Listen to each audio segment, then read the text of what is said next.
Here's the final shot. Only Kyrie. This is how crazy his handle. Only Kyrie can do that and get a shot off in a good-looking shot to win the game. He finishes with 50, but he needed 2 more. He needed these 2. I don't know how in the world he winds up. Look at this. This genuinely looks like something from a Harlem Globetrotters moment.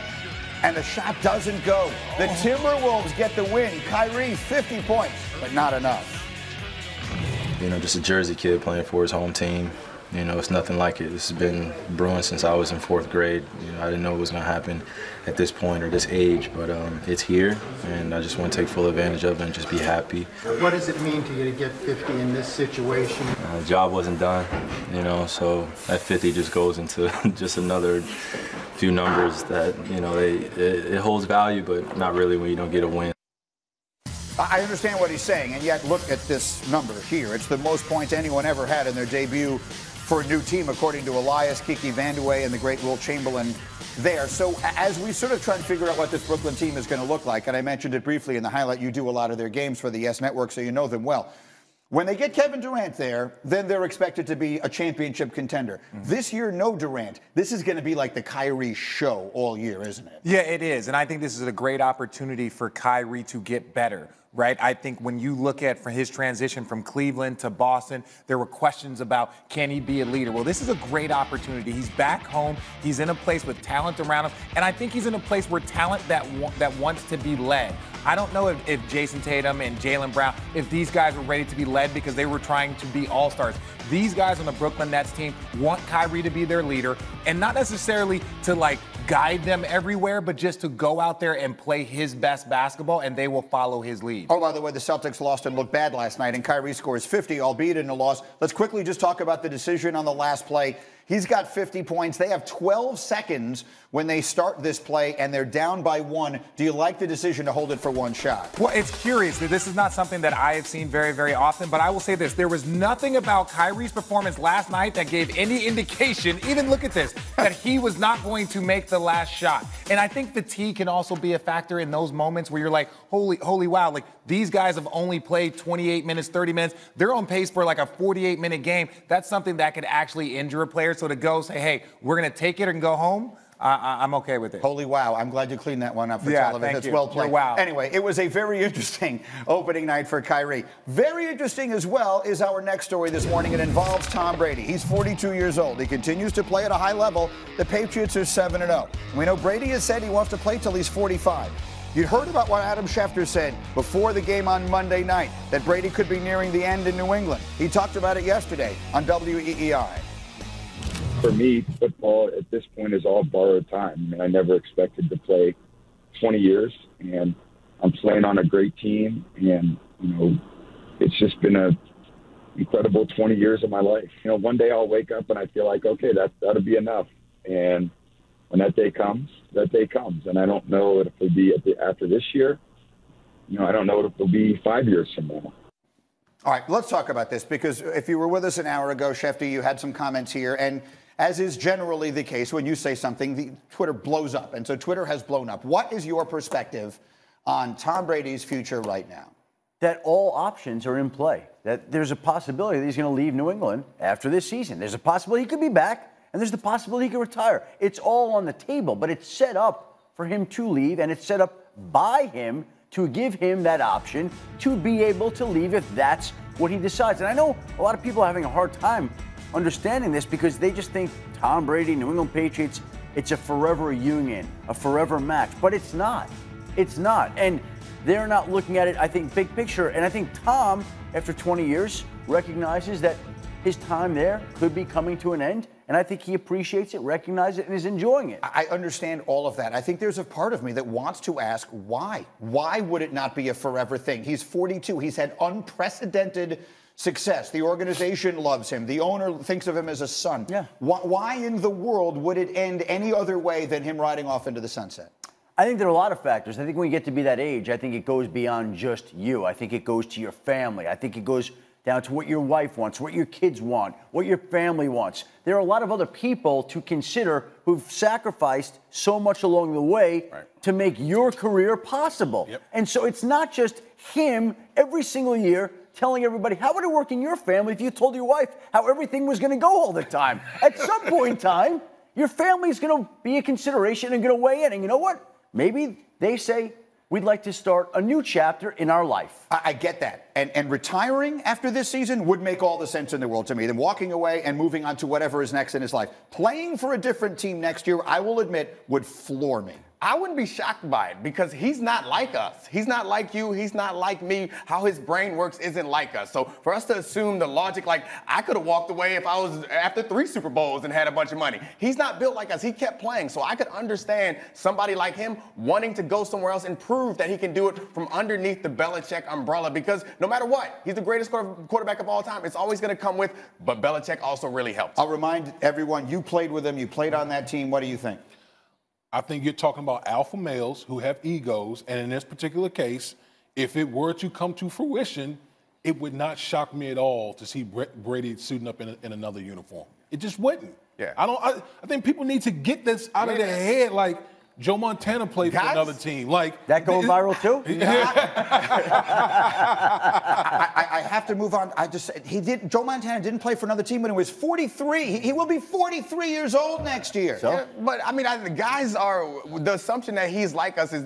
I like to come back to that point because he doesn't get here with thinking the way that we think. Great. Doesn't it make you happy to hear Damian and Dominique proclaim that it's possible that Tom Brady can be out of your hair next season? And I just can't believe it. I don't know why I did that. Okay, let's move on to another quarterback situation. Let's talk about the Eagles. It has been a miserable stretch for them in recent weeks. Not only have they lost some critical games, they're 3-4, but there's been anonymous criticism of their quarterback Carson Wentz. That has popped back up in the media. Our NFL reporter Josina Anderson said on NFL Live last week, with the team being 3-3, an Eagles source also talked to me about how they feel like that offense is functioning. We need to make bleep simpler. Sometimes we need to just handle what is manageable. Even Peyton Manning knew when to check it down. Carson Wentz was asked about those comments yesterday. No, I don't let any of that stuff. That stuff all gets handled internally. You know, that's not the way we like to do things through the media like that, and so we're not going to resolve it through the media either. So, but no, that doesn't factor into my decision making or anything. We've all had conversations and everything, and I mean, everyone's good. Everyone's going forward and on the same page. Are you concerned that it's happened not just this year but last year as well? Like I said, I mean, we don't like when those things happen. You know, without a doubt, that it's concerning, and so we handle it internally and we move on. All right, Acho, you played there. I find this very confusing because there's just too much of this going on to be explained away as nothing. What is going on with Wentz and his locker room? To me, you lose a lot when you lose a guy like Nick Foles. And everybody was like, oh, he's just a backup quarterback. But I'll tell you about Nick Foles. I got traded to the Philadelphia Eagles in 2012, Greeny. I don't know Nick at all. He texts me and says, hey, you can stay at my house and crash on my couch. So that's the type of guy he is, whether he's the starter or the backup. So I think, one, they've lost a lot. And if I'll be honest, after you win a Super Bowl, Greeny, you start to feel yourself a little bit. And that is what happened, not just in the receiver room, not just in the quarterback room. I think everywhere on that team, they just started to feel themselves, Greeny. You saw Lane Johnson called guys out after the game publicly and said, guys have been late. Guys are showing up tardy. Guys aren't practicing hard. That's the problem. Yeah, but I think that there is something to it. Like, I'm not going to sit here and argue that Nick Foles is better than Carson Wentz. That would be crazy. But the complementary football that they were playing under Nick Foles was better. From the 2017 playoffs till now, their defense was set up much better because their time of possession was better under Nick Foles. They're the best third down offense in the league under Nick Foles, and that sets the defense up to play better. It's not the same thing you can say about Carson Wentz. They just don't look like they're functioning right now with any rhythm, consistency as one unit. When Nick Foles played with that offense, it looked like it just hummed better. And Carson Wentz is a great quarterback. Love him as a quarterback. But this team just seems out of sync, lacking confidence. It doesn't seem like it's flowing. And I don't know whether it comes back to the comments or other issues, but it does seem like there's issues with that team and offense right now. I think egos ruin everything. Remember, 2 years ago, when they did win the Super Bowl, you had younger players who were maturing. Now everybody's won something. Everybody's accomplished something. To me, it's not as if the pieces are still there. Fletcher Cox still there. Brandon Graham's still there. Carson is still there. Nelson, Alshon, Ertz, they're all still there. But so you're not. But what's different?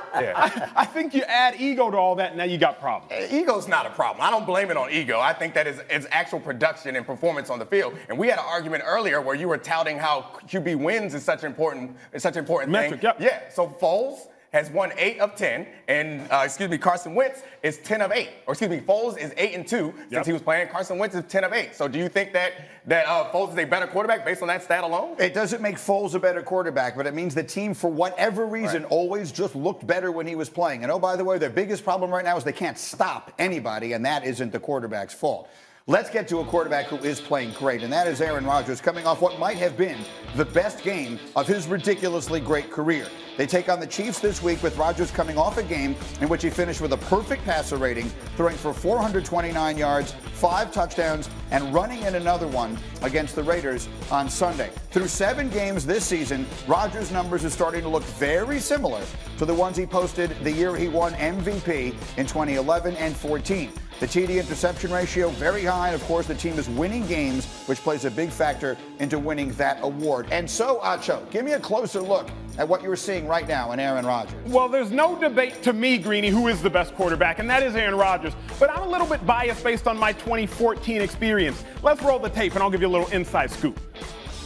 So that's me. And you're probably wondering how I got here. Well, in 2014, I'm at linebacker. Aaron Rodgers just making a check. So I make a check. I think I'm smarter than him at the game of chess. When Rodgers gives you that look, it's over for you. He looks at me, he giggles. I look at my linebacker, Kendricks. Hey, bro, hold on. I don't know what's coming next. You want to know who did know what was coming? Aaron Rodgers. And just like that, he kicks back, he takes the snap, and he drops a perfect dime over the shoulder to Jordy Nelson. I think we were down by 30-3. And that's how I got there. Now, that was 5 days ago, but the Oakland Raiders found out that Aaron Rodgers, he's like that little kid that's always in trouble growing up. He's not the one to play with, again, versus the Raiders. He's looking at the safety, and this is a beautiful part. By him eyeballing the safety, he holds the safety right there because the safety is the only person that can mess up the play. But watch the throw. Watch the delivery. He realizes if you put this to Aaron Jones right, he'll go out of bounds. So he places it where no other quarterback most likely would, on the inside shoulder. Perfect pass, perfect catch. Now that is Aaron Rodgers, the best. That's extremely well done. So let's talk about this a minute, because I want to continue to give you credit. You were telling me all summer long you like the Packers in the NFC because of the defensive acquisitions, and the defense is much improved. And if Rodgers is going to look like that, I'm not sure who beats them. Yeah, my prediction was based entirely on understanding that Aaron Rodgers can get to that point on occasion. And steady state Aaron Rodgers is pretty great, but he can get to that level in the playoffs and beyond. And if the defense could step up with the playmakers they have, I think that they'd be great. You know, Schefter, the storyline of the summer was how will Rodgers and Matt LaFleur, how will that work together? There are all these questions. Can he audible? Do they like each other? The first week or two, they didn't look very comfortable. All of a sudden, they look very comfortable. Here's the one thing that I took away from our visit to Green Bay a couple of weeks ago. The people there or in and around the organization, they all said that they've never seen Aaron Rodgers this happy. Now, I don't know whether that stems from him being with the new head coach, with his relationship with Danik. I have no idea what it is, whether they're just winning games, but the people there who are working with him say he's never been happier. And look, if you're feeling that happy and feel that good about life, usually it translates over into your professional performance. And it has with him. I would assume that part of that is that the defense is taking pressure off of them, and that'll make you happy when you don't feel like the weight of the world is on your shoulders and you can go out there and perform in the way that he has. Look, if you watch them play, they can run the ball now. I mean, for years, they didn't run the ball at all. They can run the ball now. They're doing it right now without their best receiver in Devontae Adams, or they did this past week, and he's been hurt, and the defense is playing great. So right now, if you put together a list of the best teams in the NFC, in my opinion, as great as what New Orleans has done has been, I would put Green Bay at the top. All right, we have a huge hour as we continue coming your way here on ESPN. Baker Mayfield lighter in the wallet.